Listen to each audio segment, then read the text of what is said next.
اسلامی شادی میں بہت ساری چیزیں ہوتی ہیں، اور یہ کیا ہے، شادی سے پہلے سیکھنا چاہیے. یہ موقع نہیں ہے کہ ہم ساری باتیں آپ کے سامنے رکھیں، آپ سیکھیں.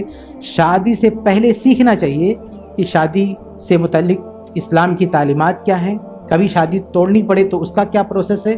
یہ ساری چیزیں ہم کو سیکھنا چاہیے. ایک لاسٹ چیز یہ ہے کہ نیک اولاد آپ پیدا کرتے ہیں تو صرف یہ نہیں ہے کہ اللہ کے نبی کو خوشی ملتی ہے، بلکہ اس کے ساتھ ساتھ ہمارے حق میں بھی بہت بڑا صدقہ جاریہ ہوتا ہے. بھی کر دے گا، لیکن بچہ دیندار ہوگا تو نہ صرف دنیا میں آپ کی خدمت کو اپنے لیے جنت کا راستہ سمجھے گا، کہ ماں باپ کی خدمت کرنا جنت کا راستہ ہے، کتنی بڑی بات ہے.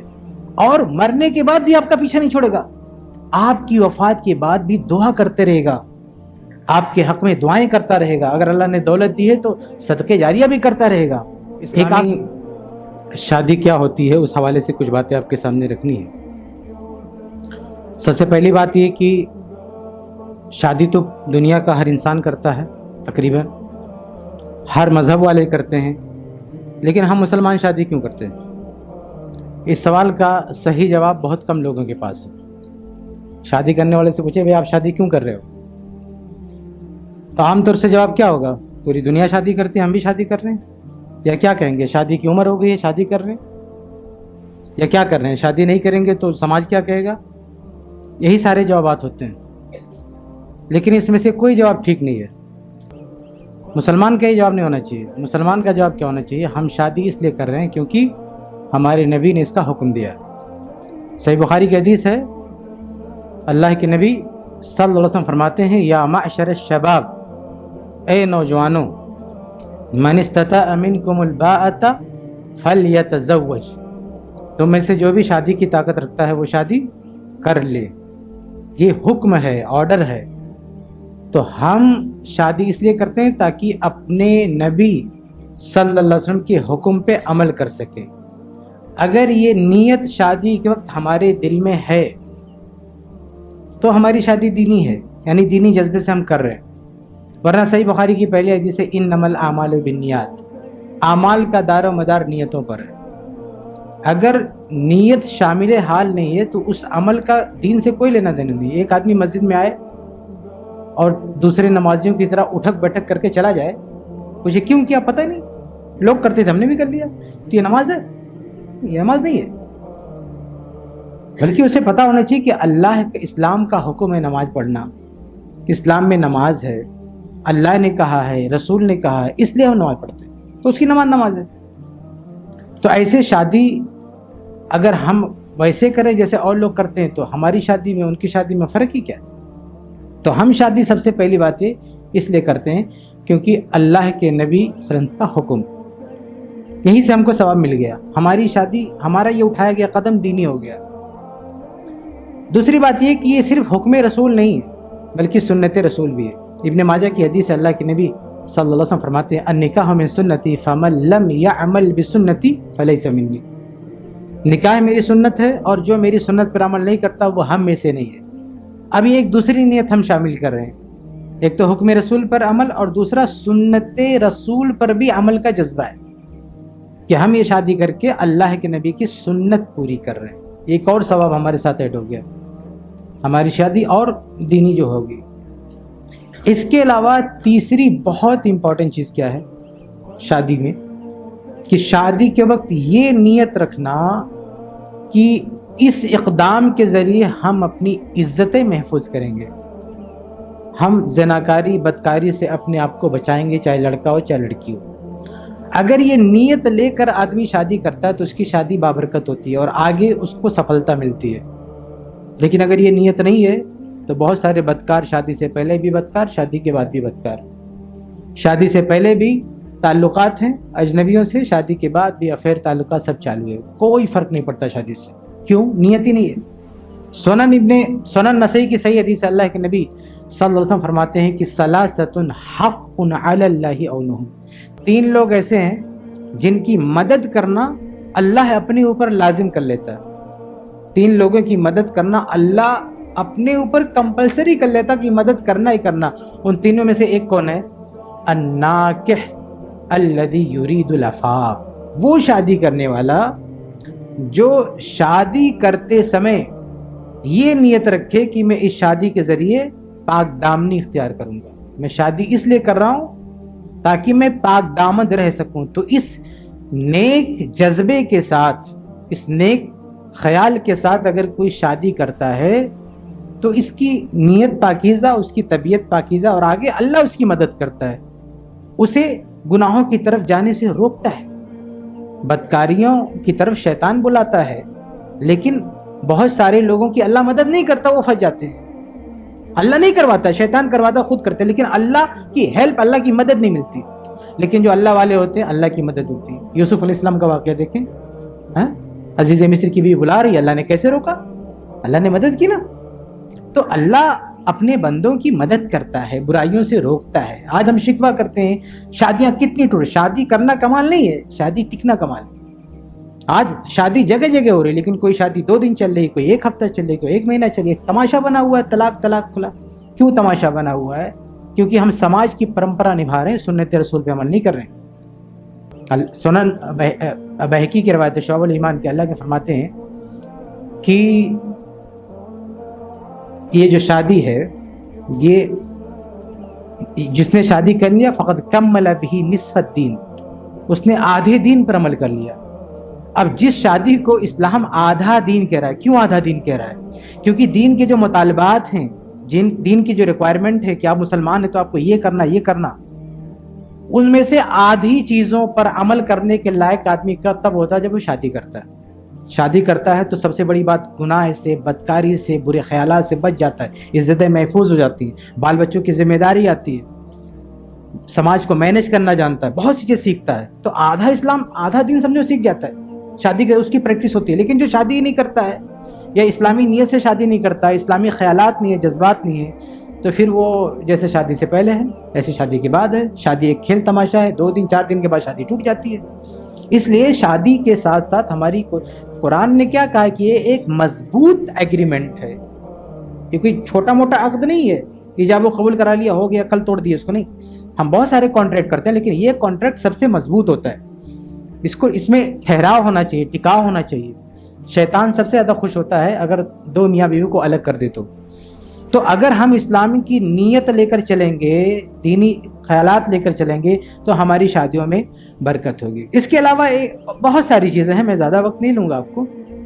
ایک اور چیز ہے کہ نکاح کرنا اللہ کے نبی صلی اللہ علیہ وسلم کی ایک آرزو کی تکمیل ہے. بھائی آج ہم جب صحابہ کرام کے واقعات سنتے ہیں تو کبھی ہمارے دلوں میں یہ امنگ پیدا ہوتی، کاش ہم بھی نبی کے دور میں ہوتے، نبی کی خدمت کرتے، نبی سے باتیں کرتے، ہمیں بھی ثواب ملتا.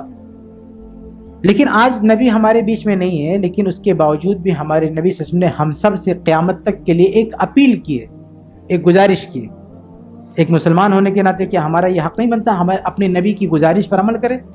وہ گزارش کیا ہے؟ سنن نبی داؤد کی حدیث ہے، تزوجوا الودود الولود فإنی مکاثر بکم الامم. کہا مسلمانوں شادی کرو ایسی لڑکی سے جو محبت کرے اور بچہ جنے. اگر اہل توحید کی تعداد زیادہ ہوگی تو قیامت کے دن مجھے اچھا لگے گا اس تعداد پر. تو اللہ کے نبی کی یہ اپیل ہے تمام مسلمانوں سے کہ آپ شادی کریں، بچے پیدا کریں، ہماری تعداد زیادہ ہو، قیامت کے دن مجھے اس سے خوشی ہوگی. تو اس اللہ کے رسول کے اس فرمان، اس گزارش، اس اپیل میں حصے دار بننے کی نیت ہونی چاہیے کہ ہم شادی کریں گے اور انشاءاللہ بچے پیدا کریں گے.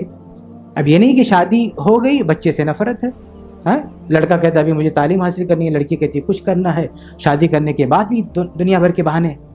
نہیں، شادی کرے، آپ نیک خواہش رکھیں، اللہ سے دعا کریں. ابراہیم علیہ السلام دیکھیں کتنی عمر ہوگی پھر بھی کہا رب حب لی من الصالحین، اللہ مجھے اولاد دے. ہمیں اولاد بہت بڑی نعمت ہے، اس کا استقبال کرنا چاہیے، بہت بڑی نعمت ہے. جا کے پوچھو نا جس کے پاس اولاد نہیں ہے اس پہ کیا بیتتی ہے.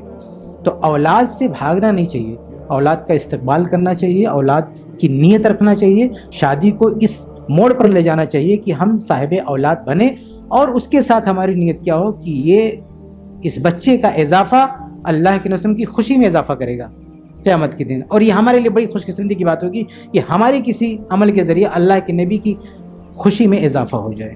یہ ساری نیتیں ہونی چاہیے. ایک اور چیز ہے، میں بات اس پہ ختم کرتا ہوں. بہت ساری چیزیں ہیں اسلامی شادی میں، بہت ساری چیزیں ہوتی ہیں، اور یہ کیا ہے شادی سے پہلے سیکھنا چاہیے. یہ موقع نہیں ہے کہ ہم ساری باتیں آپ کے سامنے رکھیں، آپ سیکھیں. شادی سے پہلے سیکھنا چاہیے کہ شادی سے متعلق اسلام کی تعلیمات کیا ہیں، کبھی شادی توڑنی پڑے تو اس کا کیا پروسیس ہے. یہ ساری چیزیں ہم کو سیکھنا چاہیے. ایک لاسٹ چیز یہ ہے کہ نیک اولاد آپ پیدا کرتے ہیں تو صرف یہ نہیں ہے کہ اللہ کے نبی کو خوشی ملتی ہے، بلکہ اس کے ساتھ ساتھ ہمارے حق میں بھی بہت بڑا صدقہ جاریہ ہوتا ہے. صحیح مسلم کی روایت ہے کہ اذا مات الانسان انقطع عنه عمله الا من ثلاث. انسان فوت ہو گیا تو اس کے عمل کا سلسلہ ختم ہو گیا سوائے تین کے، الا من صدقۃ جاریۃ او ولد صالح يدعو له او علم ينتفع به. ان تین میں سے ایک کیا ہے؟ او ولد صالح يدعو له، نیک اولاد جو دعا کرے. تو شادی کے بعد اگر ہماری نیتیں دیندارانہ ہوں تو جو نیک اولاد پیدا ہوگی وہ صرف زندگی میں ہمارا ساتھ نہیں دے گی، مرنے کے بعد بھی ہمارا ساتھ نہیں چھوڑے گی. ورنہ اگر یہ نیک جذبہ نہیں ہے، آپ اولاد کا استقبال نہیں کریں گے، اولاد کے ساتھ جو دینی جذبہ ہے وہ نہیں ہوگا، تو اولاد پیدا ہوگی، آپ پوری اپنی عبادت نماز روزہ چھوڑ کے اپنی اولاد کو بنانے کے چکر میں آپ سب کچھ قربان کر دیں گے، دنیا سے چلے جائیں گے. آخری عمر میں یہی اولاد دھکے مار کے آپ کو باہر اولڈ ایج ہوم میں لا کے ڈال دے گی. آپ کو ماں باپ کو اٹھا کے اولڈ ایج ہوم میں پھینک دے گی اولاد، اگر وہ نیک نہیں ہوگی. شادی کے لیے اٹھایا گیا قدم نیک نہیں ہوگا تو. اور جا کے دیکھ لیں جو لوگ بہت زیادہ اسمارٹ بنتے ہیں اور دینی جذبہ نہیں رکھتے ہیں، ان کی شادیاں، ان کی پریوار، ان کے بچے، ان کا کیا حشر کرتے ہیں. ابھی آج کے پیپر میں آیا نا کہ بیٹے نے باپ کے جیتے جی کیس کر دیا کہ ہم کو پراپرٹی میں حصہ چاہیے. اب جج نے ڈیسیجن دیا باپ کے حق میں کہ نہیں اس کو حصہ نہیں ملے گا. راستے میں کورٹ سے نکلا، گھر پہنچنے سے پہلے اس کو مار دیا چاقو، اپنے باپ کو بیٹا مار دیا جان سے. یہ آج کی خبر ہے. جب دینی جذبہ نہیں رہے گا، بچوں کی وہ تربیت نہیں رہے گی، تو بچہ مارے گا نہیں تو کیا کرے گا؟ اولڈ ایج ہوم میں ڈال دے گا، قتل کر دے گا، مرڈر کر دے گا، کچھ بھی کر دے گا. لیکن بچہ دیندار ہوگا تو نہ صرف دنیا میں آپ کی خدمت کو اپنے لیے جنت کا راستہ سمجھے گا کہ ماں باپ کی خدمت کرنا جنت کا راستہ ہے. کتنی بڑی بات ہے. اور مرنے کے بعد بھی آپ کا پیچھا نہیں چھوڑے گا، آپ کی وفات کے بعد بھی دعا کرتے رہے گا، آپ کے حق میں دعائیں کرتا رہے گا. اگر اللہ نے دولت دی ہے تو صدقے جاریہ بھی کرتا رہے گا. ایک آخری حدیث سنا کے بعد ختم کرتا ہوں. صحیح جامع کی روایت ہے کہ ایک آدمی اپنے اعمال کے بقدر جب جنت میں پہنچایا جائے گا تو کچھ دن کے بعد فرشتے کہیں گے اٹھو آپ کا پرموشن ہو رہا ہے، آپ کو ایک اونچی جگہ پہ ٹرانسفر کیا جا رہا ہے. وہ کہے گا کہ بھئی ہمارے جو عبادت تھی اس کے حساب سے میری یہی جگہ تھی، اس میں ترقی کہاں سے مل پا رہی ہے؟ تو کیا کہیں گے فرشتے؟ باستغفار والدیک لک، تمہارے بچوں کی دعاؤں کی وجہ سے، تمہارے بچوں نے تمہارے حق میں جو دعائیں کی تھی اس کا بینیفٹ ایڈ ہو رہا ہے، اب تم اپنی حیثیت سے اوپر کا مقام حاصل کرو گے. یہ سارے جذبات، یہ ساری نیتیں ہمیں رکھنی چاہیے تاکہ ہماری شادی بابرکت ہو، اسلامی شادی ہو، اسلامی پریوار ہو، اسلامی خاندان ہو، دین کی خدمت کریں، قوم کی خدمت کریں، جب تک زندہ رہیں ماں باپ سے جڑے رہیں، وفات کے بعد بھی جو ہے ماں باپ کے ساتھ جڑے رہیں. ماں باپ کے ساتھ جڑنا یہ اور ماں باپ اور بچوں کا جو رشتہ ہوتا ہے وہ بڑا مضبوط ہوتا ہے. اور جس طرح، اور دیکھیے جس طرح دینداری کا جو لیول ہوگا، جو مقام ہوگا، اسی حساب سے خاندان میں دینداری پروان چڑھے گی. صحیح بخاری کی ایک آخری حدیث پیش کر دیتا ہوں ختم معذرت کے ساتھ.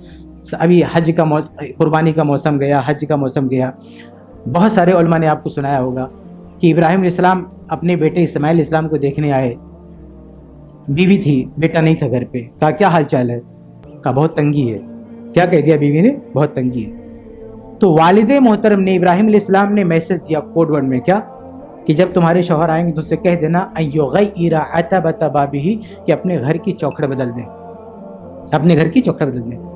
اسماعیل علیہ السلام آئے، بیوی نے کہا کہ ایک بزرگ آئے تھے، انہوں نے یہ میسج دیا. وہ سمجھ بھی نہیں پائی کیا میسج ہے. بیٹا سمجھ گیا، بیٹا سمجھ گیا کہ میسج کیا ہے. کہا وہ میرے والد تھے، وَأَمَرَنِي بِفِرَاقِكِ، انہوں حکم دیا کہ میں تم کو الگ کر دوں. الحقی بِأَهْلِكَ ثُمَّ طَلَّقَ، جاؤ بوریا بستر اٹھاؤ اپنے گھر جاؤ، طلاق دے دیا.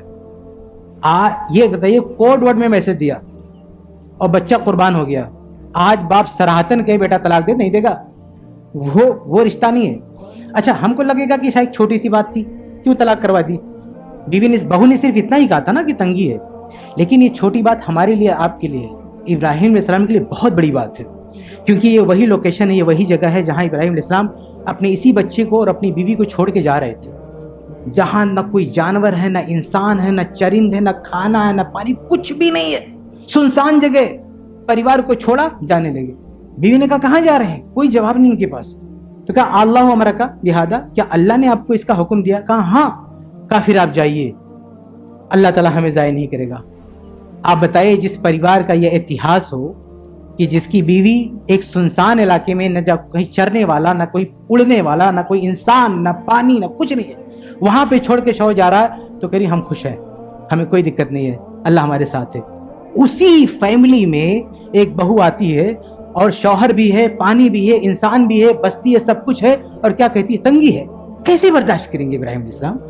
ہاں، اس عورت کو اس فیملی کا اتہاس نہیں معلوم، دینداری اور تقوی کا لیول نہیں معلوم۔ اتنی بڑی بات ہمارے لیے چھوٹی بات ہے، لیکن ابراہیم علیہ السلام کے لیے بہت بڑی بات ہے۔ تو جب دینداری کے جذبے سے خاندان پروان چڑھتا ہے تو تقوی کا یہ لیول آتا ہے ہمارے اندر۔ تو یہ شروع سے باپ بیٹے سب کی ذمہ داری ہے کہ ہر قدم ہم دین کی روشنی میں اٹھائیں۔ اللہ تعالیٰ ہم سب کو توفیق دے، آمین رب العالمین۔